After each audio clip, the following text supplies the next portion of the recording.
आपको सीधी तस्वीरें दिखाते हैं, जहां मंत्री राकेश सिंह कैबिनेट की जानकारी दे रहे हैं, प्रेस कॉन्फ्रेंस कर रहे हैं। अधिक बारिश हो रही है, वहां पर राहत और बचाव के कार्य भी युद्ध स्तर पर चलना चाहिए। अधिकारियों को ऐसे निर्देश भी दिए हैं और जहां कम वर्षा हुई है उस संदर्भ में भी अधिकारियों को कहा है कि उसकी योजना बनाकर अभी से तैयारी करें, ताकि विशेष रूप से वहां के किसानों को इस बात के लिए प्रेरित किया जा सके कि वो कम पानी वाली फसलें लगाएं और पानी से होने वाले संकट का अभी से तैयारियां कर सकें। अभी नीति आयोग ने जो विकसित भारत में कौशल विकास पर रिपोर्ट जारी की है, तो माननीय मुख्यमंत्री जी ने यह भी कहा है कि इस लेटेस्ट रिपोर्ट पर ही हमें काम करना है। इस रिपोर्ट में युवाओं को 5 भागों में बांटा गया है। ऐसे विद्यार्थी जो स्कूल जाते हैं, कॉलेज जाने वाले विद्यार्थी और उसके अलावा संगठित और असंगठित क्षेत्र में जो कार्यरत नागरिक हैं वो, और फिर महिलाएं। 5वीं श्रेणी ऐसे युवाओं की बनाई गई है जो किसी भी कारण से ना तो पढ़ाई कर पा रहे हैं, ना ही उनके पास कोई रोजगार है या स्वरोजगार है, और ना ही किसी तरह का कोई कौशल का वो प्रशिक्षण ले रहे हैं। और रिपोर्ट में ऐसे सभी युवाओं को नीट कहा गया है। नीट का अर्थ यहां पर है not in education, employment and training. तो माननीय मुख्यमंत्री जी ने कहा है कि मध्य प्रदेश में भी ऐसे युवाओं को चिन्हित करके उनको पढ़ाई या फिर कौशल, रोजगार या स्वरोजगार, इनमें से किसी एक पर जोड़ने पर हमें कार्य करना है।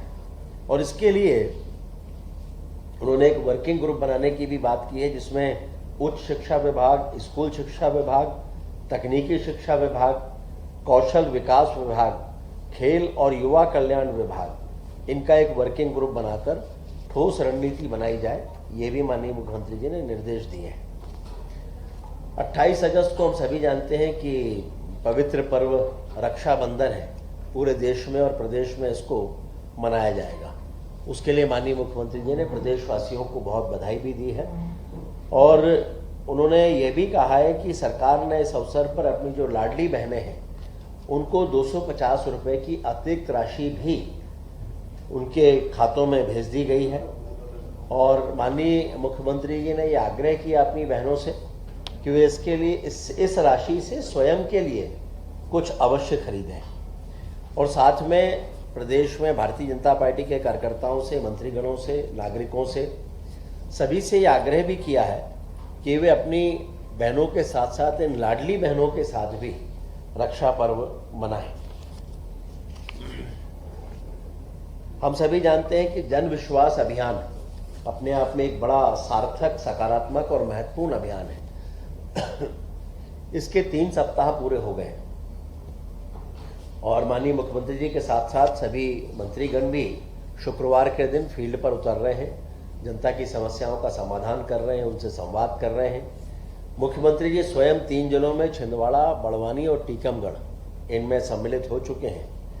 इस बार चूंकि रक्षाबंधन का पर्व 28 अगस्त यानी शुक्रवार को है और उसके अगले शुक्रवार को 4 सितंबर को जन्माष्टमी का पर्व है, तो माननीय मुख्यमंत्री जी ने यह कहा है कि चूंकि दोनों पर्व पड़ जाएंगे तो इसलिए रक्षाबंधन के अगले दिन और ऐसे ही जन्माष्टमी के दूसरे दिन यानी 28 के बदले 29 को और 4 के बदले 5 सितंबर को ये जन विश्वास अभियान का कार्यक्रम किया जाएगा और सभी मंत्रीगण इसके अनुसार ही अपने कार्यक्रम निर्धारित करें, यह भी निर्देश उन्होंने दिए हैं। मध्य प्रदेश में निवेश को लेकर जो माननीय मुख्यमंत्री जी ने पहल की थी उसके बहुत सार्थक परिणाम सामने आ रहे हैं। पिछले 2 महीने में पीथमपुर में औद्योगिक निवेश की बड़ी महत्वपूर्ण सौगातें मिली हैं। इसमें आदित्य टेक्नोफैब प्राइवेट लिमिटेड की भारतीय रेलवे के लिए उन्होंने एकदम मॉडर्न फाउंड्री का शुभारंभ किया है। लिगोंग इंडिया लिमिटेड के नए मैन्युफैक्चरिंग प्लांट के विस्तार का भी शिलान्यास इन्हीं 2 महीनों में हुआ है और किसान इरिगेशन की जो 4थी मैन्युफैक्चरिंग यूनिट है वो भी मध्य प्रदेश में है, उसका भी लोकार्पण हो गया है। इसी प्रकार अगस्त महीने में पीथमपुर के स्मार्ट इंडस्ट्रियल पार्क में 850 करोड़ रुपए की निवेश की 2 अत्याधुनिक इकाइयों का भी शुभारंभ हो गया है। ग्वालियर में टेलीकॉम मैन्युफैक्चरिंग जोन में 5000 करोड़ रुपए से अधिक के निवेश प्रस्ताव, और माननीय मुख्यमंत्री जी ने अहमदाबाद में जो निवेश संवाद किया था उसमें 8635 करोड़ रुपए के निवेश के प्रस्ताव भी प्राप्त हुए हैं।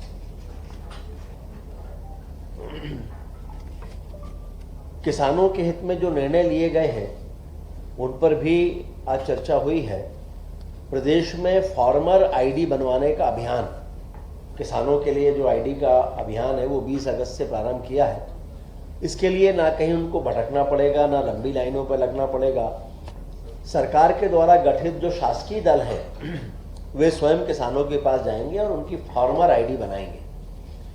माननीय मुख्यमंत्री जी ने प्रदेश के सभी किसानों से आग्रह किया है कि जिनने भी अपनी फार्मर आईडी नहीं बनवाई है वे सभी अपनी अपनी आईडी इस दल के माध्यम से जरूर बनाएं। और जो किसानों से सुझाव लगातार मिल रहे हैं उसमें खाद्य वितरण की ई विकास प्रणाली को भी अधिक सरल और किसान हितैषी बनाया गया है। और इसमें यह भी अब तय हुआ है कि ई विकास 2, इसके अंतर्गत किसान अपनी इच्छा के अनुसार कोई भी एक उर्वरक बिना किसी अनिवार्य जो पंजीयन है उसके बगैर भी कोई भी एक उर्वरक खरीद सकेगा। और इसके साथ ही अब व्हाट्सएप के जरिए भी उर्वरक की बुकिंग की जा सकेगी। अभी जैसा मैंने आपको बताया कि लाडली बहना को 250 रुपए तो दिए ही गए हैं। इसके साथ ही लाडली बहना योजना के अंतर्गत 1750 रुपए प्रति बहन के हिसाब से 1.25 करोड़ बहनों के खाते में 2148 करोड़ रुपए की राशि अभी ट्रांसफर की गई है। संबल योजना के अंतर्गत 9000 से अधिक हितग्राहियों को और उनके परिजनों के खाते में 203 करोड़ रुपए की राशि दी गई है। और अलग अलग रक्षाबंधन से पूर्व भाई बहनों के खातों में लगभग 2351 करोड़ से अधिक की राशि दी गई है।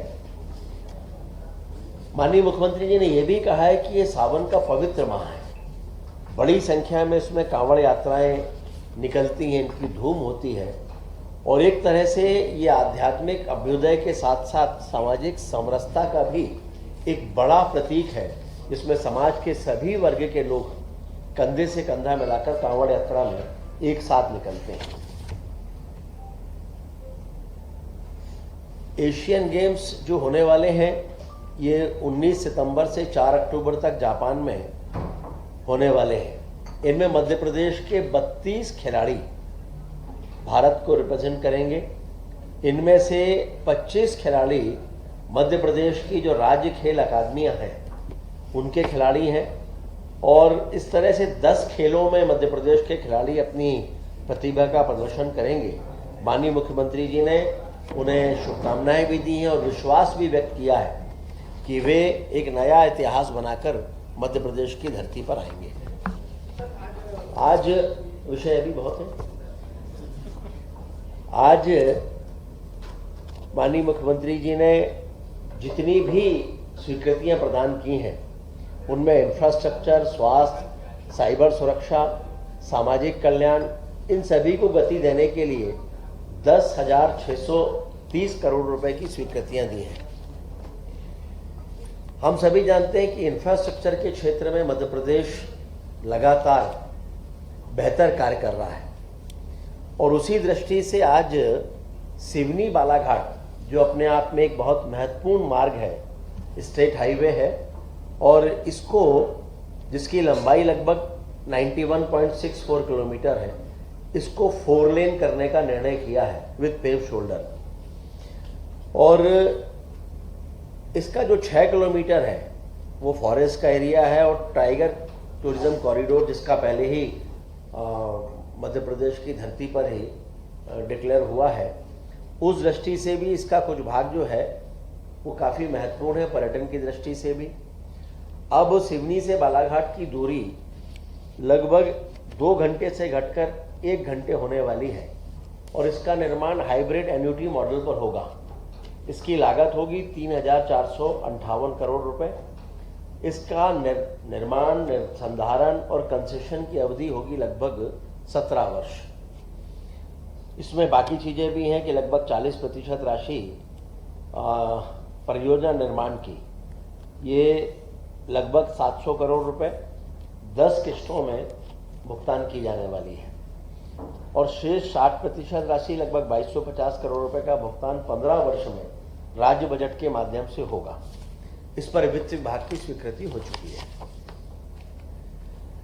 इसके साथ ही हाइब्रिड एन्युटी मॉडल पर चूंकि काफ़ी सड़कों को लिया जाना है, मध्य प्रदेश में आने वाले कुछ समय में सड़कें एक अलग तरीके से दिखाई देने वाली हैं। हम ये कह सकते हैं कि 4 लेन और अच्छी सड़कों का जाल मध्य प्रदेश में बिछने वाला है। अभी 12 नई सड़कों का निर्माण हाइब्रिड एन्युटी मॉडल पर होना है। इसमें भी वैसे ही 40% व्यय के रूप में और 60% एन्युटी के रूप में भुगतान होगा और इन सड़कों में इनके लिए भी चूंकि नाबार्ड के माध्यम से 4,600 करोड़ रुपए का ऋण लेने का प्रस्ताव है, तो इसमें इन सड़कों के लिए एमपीआरडीसी को इसको हस्तांतरित करने का आज प्रस्ताव भी मध्य प्रदेश की कैबिनेट में पारित किया है। इसके अलावा कुछ विभागीय कार्रवाइयां हैं जिनमें कुछ फर्जी भुगतान के मामले थे, उसमें कुछ अधिकारियों के खिलाफ स्वीकृति हुई है।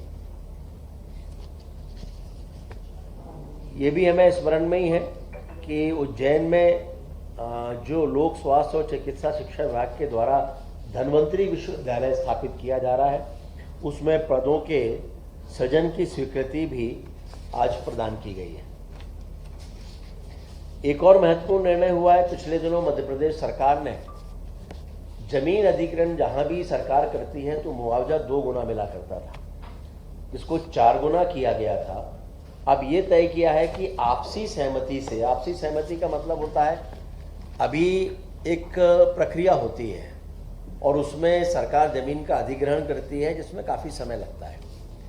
अगर किसान या जिसकी ज़मीन है वो तैयार है तो सरकार इस 4 गुने दर पर उससे ज़मीन का क्रय कर ले और उसको 4 गुने का भुगतान करे, ताकि इसमें समय भी काफ़ी बचेगा। और चूंकि अभी तक 4 गुने में आपसी सहमति वाला प्रावधान नहीं था, इसलिए उसको मंत्रिपरिषद में लाना आवश्यक था, तो उसको भी आज स्वीकृति प्रदान की गई है। इसके साथ ही जो आवासीय आयुक्त मध्य प्रदेश भवन दिल्ली में है, उसके जो कुल मिलाकर वो विभिन्न राजस्व व्यय होते हैं, उनकी निरंतरता के लिए भी स्वीकृति दी गई है। अभी तक आर्थिक अपराध प्रकोष्ठ के द्वारा 2024 के पहले विभिन्न 1860 की भारतीय दंड संहिता 1860 की जो विभिन्न धाराएं हैं, उसके अंतर्गत ही अपराध पंजीबद्ध होते थे। चूंकि 1 जुलाई 2024 से भारतीय न्याय संहिता जो नई लागू हुई है, उसके बाद आवश्यक था कि पुरानी धाराओं में परिवर्तन किया जाए और उनको परिवर्तित करके आर्थिक अपराध ब्यूरो को भी उसके लिए अधिकृत करने का आज निर्णय हुआ है। विज्ञान और प्रौद्योगिकी विभाग में भी निरंतरता के लिए राज्य computer security incident response operation centre की स्थापना है। उसमें भी 80 करोड़ रुपए की राशि की स्वीकृति प्रदान की गई है। 13 पदों को समर्पित करते हुए 25 नए पदों का सृजन करने का भी प्रस्ताव को आज स्वीकृति दी गई है। सामाजिक न्याय और दिव्यांगजन सशक्तिकरण विभाग की 19 योजनाओं के दिव्यांग कल्याण की 1,740 करोड़ रुपए की योजनाओं को भी निरंतरता की स्वीकृति दी गई है। जल संसाधन विभाग में न्यायालय के आदेश का पालन करते हुए श्री चंद्रिका प्रसाद मिश्रा को भी नियुक्ति प्रदान की गई है। खेल और युवा कल्याण विभाग, इनमें भी महिला T20 वर्ल्ड कप ब्लाइंड और उसकी प्रोत्साहन राशि की कार्योत्तर स्वीकृति के लिए भी आज निर्णय हुआ है। महिला T20 विश्व कप ब्लाइंड में भारतीय टीम ने नेपाल को हरा के स्वर्ण पदक जीता है। इसमें भारतीय टीम में मध्य प्रदेश की 3 खिलाड़ी और 3 ट्रेनर भी सम्मिलित थे। इनमें सुश्री सुनीता सराठे नर्मदापुरम से, सुश्री दुर्गा येवले बैतूल से, सुश्री सुषमा पटेल दमोह से और 3 प्रशिक्षक थे, श्री सोनू गोलकर, श्री ओम प्रकाश पाल, श्री दीपक पहाड़े। तो तीनों हमारी जो महिला खिलाड़ी हैं इनको 25-25 लाख रुपए और जो प्रशिक्षक हैं उनको 1-1 लाख रुपए राशि देने के बारे में प्रोत्साहन राशि देने का निर्णय लिया गया था और राशि दी भी जा चुकी है। कार्योत्तर अनुमोदन के लिए आज मंत्रिपरिषद ने स्वीकृति दे दी है। इसके अलावा मुख्य सचिव कार्यालय ने भी प्रतिवेदन प्रस्तुत किया है कि 1 जनवरी 24 से 31 जुलाई 24 तक कुल जितने निर्णय कैबिनेट में लिए गए उनकी वस्तु स्थिति क्या है। 90% से अधिक निर्णयों का पालन भी हो चुका है, उसकी भी जानकारी दी गई है। पशुपालन और डेयरी विभाग में भी कुल मिलाकर 2,973 करोड़ रुपए की विकास योजनाओं के संदर्भ में स्वीकृति प्रदान की गई है। तो ये आज के वो काम थे जो 12 सड़कें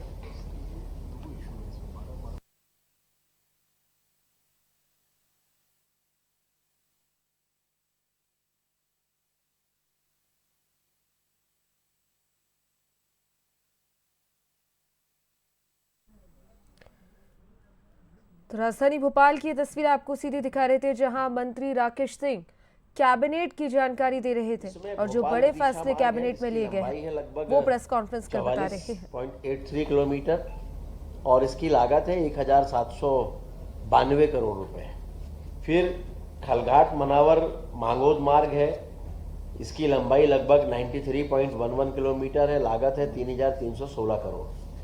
फिर मंदसौर सीतामऊ में ये राजस्थान सीमा से लगा हुआ है, सीतामऊ बसई सुवासरा लगभग 82 किलोमीटर, राशि लगभग 2,719 करोड़ रुपए। फिर इसके साथ साथ पूर्वी भोपाल बाईपास 4 लेन मार्ग को 6 लेन में विथ पेव शोल्डर इसको करना और उसके साथ साथ सर्विस यानी 12+PS रोड का निर्माण का भी प्रावधान जिसमें है। ये लगभग 51.86 किलोमीटर है, जिसकी लागत है 4,031 करोड़ रुपए। फिर है नीमच मनासा रामपुरा झालावाड़ मार्ग SH7, इसको भी वैसे ही 4 लेन विथ पेव शोल्डर करने का प्रावधान है, 95.85 किलोमीटर और राशि है 5,055 करोड़ रुपए। इसी तरह से इंदौर देपालपुर मार्ग है, चापड़ा देवरी से देवास तक है, दिनारा दतिया सेवड़ा मार्ग है, आगर सारंगपुर मार्ग है, सोयत माचलपुर जीरापुर मार्ग है, राहतगढ़ खुरई से खेमलासा मार्ग है, सुंदरा सिंहपुर कोठी बिरसिंहपुर सेमरिया गोहदा सिरमौर ये भी एक मार्ग है। इस तरह से ये 12 सड़कें हैं जिनको हेम के अंतर्गत स्वीकृति मिली है। 22 सड़कों के बारे में इनको जिसकी जानकारी ये है कि इनको MPRDC जिसके बारे में मैंने अभी आपको बताया कि वो 22 सड़कें ऐसी हैं कि जो MPRDC को हस्तांतरित की जा रही हैं भविष्य की योजनाओं के संदर्भ में। तो इस तरह से विषय हमारा